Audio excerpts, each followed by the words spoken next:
Did you get a DEXA scan that showed you have a negative T-score? Your doctor says you have osteopenia or worse, osteoporosis?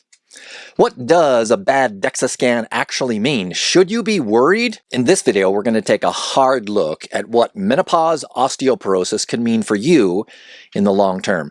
Honestly, it's not good. You should be concerned.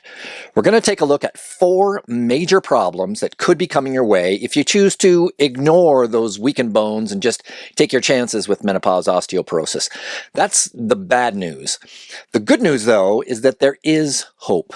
Stick with me to the end of this video and I'll point you toward a couple of strategies that can head off some of the risks of osteoporosis at the pass. Some of these strategies might even help you prevent or reverse menopause osteoporosis. I'm Steve Goldring, the Hormone Pharmacist. I help women like you understand the symptoms and the health risks that come with the loss of your hormones at menopause. Subscribe to my channel to get more menopause and hormone-related videos in your feed.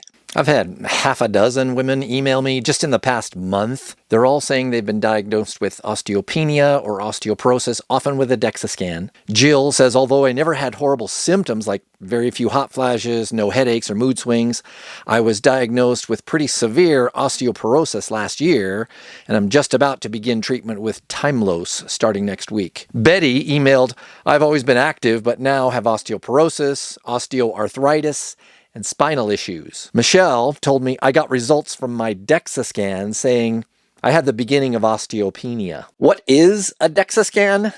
Well, DEXA stands for Dual Energy X-ray Absorptiometry. Kind of a hard word to say. It's the most common way doctors use to test the strength or density of your bones. You lie on a table and an X-ray scanner basically goes over your entire body. DEXA scan results are reported in terms of what's called a T-score or sometimes a Z-score. A negative T-score between -1 and -2.5 indicates osteopenia or the beginning of bone weakening. A T-score lower than -2.5 indicates osteoporosis. That's more serious bone weakening. The Z-score is similar. It's used as you get older, kind of comparing your bone density to people of the same age and gender. Kind of the assumption with a Z-score is you're going to lose bone density as you age, and so we're going to compare you to other people the same age. I've gotten a bad DEXA score. What happens now? Let me tell you a little story about my own broken bones. The first time I went skiing, I was 9 or 10, I broke my tibia, which is a bone in my lower leg. Painful, scary. The ski patrol took me off the mountain in a toboggan and sent me off to the clinic. The doctor set my leg and put me in a cast. After about 3 months or so, my leg was skinny, but pretty much healed. No big deal. I've had exactly 0 problems with that broken leg in the 50+ years since I broke it. When you're young, your bones bounce back. It actually takes a lot to break one of your bones or crack one of your bones when you're young. When you're older, especially after about age 50, your bones become a lot more brittle and they break more easily. The first of those 4 serious health issues from osteoporosis is broken bones, most commonly in the wrist, the hip, or the spine. When you break a wrist, it's pretty inconvenient, especially if it's your dominant hand. You won't be able to write or use a computer or drive or even hold toilet paper normally, if you get my drift. A broken wrist affects your grip strength. Grip strength is a key indicator of your overall health. If you can grip things strongly with your hand, that's an indication that you're getting plenty of exercise, lifting heavy things. With a broken wrist, though, you lose the ability to grip things, and you're much less likely to get enough exercise, at least for several weeks, sometimes even months. That's a real problem that we'll talk more about later. A broken hip can be a much bigger problem the older you get. My mother-in-law, Catherine, had pretty severe osteoporosis. She ended up breaking both of her hips, one while she was staying overnight at my mom and dad's place, and the other while she lived with me and my wife and our son. Catherine had major surgery to fix those broken hips twice, followed by weeks in a rehab facility twice, and learning to walk again twice. Definitely no fun at all either time. In one way, though, Catherine was kind of lucky. About 30% of older women who break a hip end up dying from complications of that surgery within a year. We don't think of broken bones as a death sentence, but for older people with broken hips, they absolutely can be. That's the second major health issue that osteoporosis can bring. A broken hip could kill you. My sweet mother-in-law was the most outgoing person I've ever met in my life. She never met a stranger. She had an amazing positive attitude. Unfortunately, her positive attitude covered up some real pain. Catherine lived to be 101, a very ripe old age. Her osteoporosis, though, led to compression fractures in her spine. Basically, her vertebrae were crumbling, and that led to a lot of chronic back pain, sciatica or numbness in her legs, extreme discomfort, lasted to the end of her life. The third consequence of brittle, weak bones is chronic pain, usually as a result of spinal fractures and back pain issues.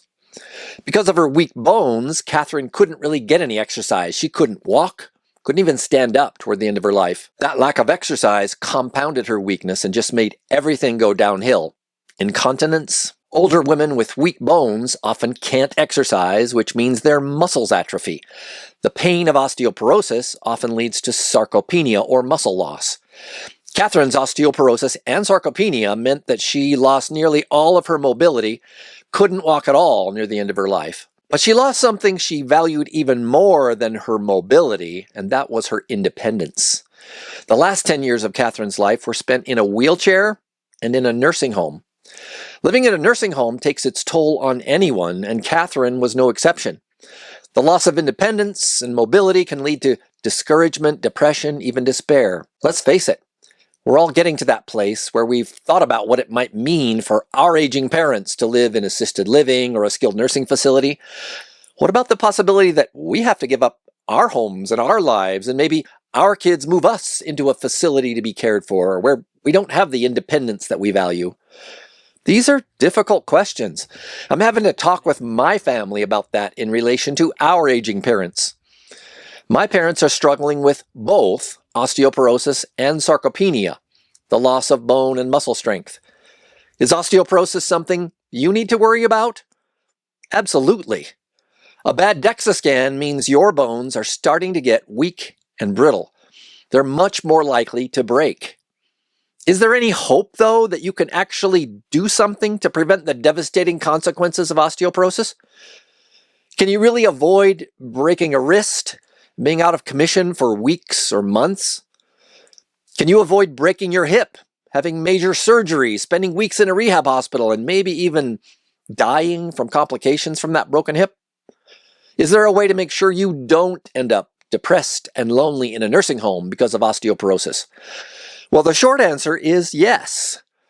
There are effective strategies that can reduce the impact of osteoporosis. You can have strong, healthy bones for the long haul. One of those strategies is kind of obvious, and that is prescription drugs. There are a bunch of them that work, well, kind of. I'll go into a lot of detail about those drugs in a later video, and we'll talk about some other solutions that you might not have even thought of.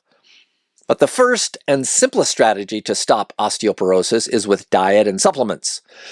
What most women don't realize, though, is that the standard advice about menopause osteoporosis supplements just doesn't go far enough.